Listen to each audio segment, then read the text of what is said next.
अब ये बेट है मेरा chapter 4 principles of inheritance and variation, introductory page 53 I think in my NCERT. खोल के देखो, जो लास्ट वाला पैराग्राफ है उसमें ये लिखा हुआ है that humans new from as early as 8000 BC to 1000 BC that one of the causes for variation is hidden in sexual reproduction। तो अब कौन से ऐसे रीजंस हैं जो वेरिएशन के जो सेक्सुअल रिप्रोडक्शन में हिडन हैं और कौन से ऐसे रीजंस हैं जो हिडन नहीं हैं? ये क्वेश्चन तो बनाया जा ही सकता है ना, मैं होती तो ज़रूर बनाती एनटीए में। तो मैं आपको 4 ऑप्शंस दे रही हूँ, आप बताइएगा कौन से वो रीजंस हैं जो सेक्सुअल रिप्रोडक्शन में हिडन हैं और कौन से जो हिडन नहीं हैं सेक्सुअल रिप्रोडक्शन में।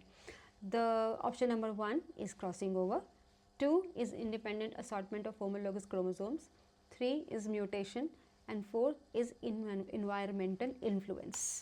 तो इनमें से बताओ, इन चारों में से बताओ कौन से 2 जो रीजंस हैं वो सेक्सुअल रिप्रोडक्शन में हिडन हैं और कौन से 2 नहीं हैं।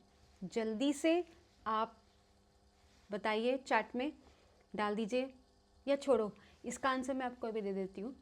इसका आंसर ये है कि क्रॉसिंग ओवर और इंडिपेंडेंट असॉर्टमेंट ऑफ होमोलॉग्स, ये 2 जो रीजंस हैं ये सेक्सुअल रिप्रोडक्शन में ही हिडन होते हैं क्योंकि ये मियोसिस का ही पार्ट है और plus random fertilisation of gametes, ठीक है ना। तो ये तीनों हो गए सेक्सुअल रिप्रोडक्शन के प्रोसेसेस जो वेरिएशन को गिव राइज करते हैं।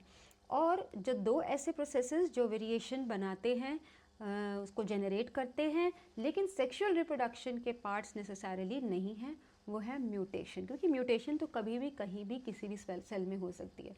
और इन्वायरमेंटल इन्फ्लुएंस की वजह से जो चेंजेस आते हैं वो भी अगेन सेक्सुअल रिप्रोडक्शन का पार्ट नहीं होते हैं। तो ये क्वेश्चन बन सकता है। So you need to know which causes of variation are hidden in sexual reproduction and which are not. ठीक है ना भाई, इंट्रोडक्शन स्किप मत करना, है ना।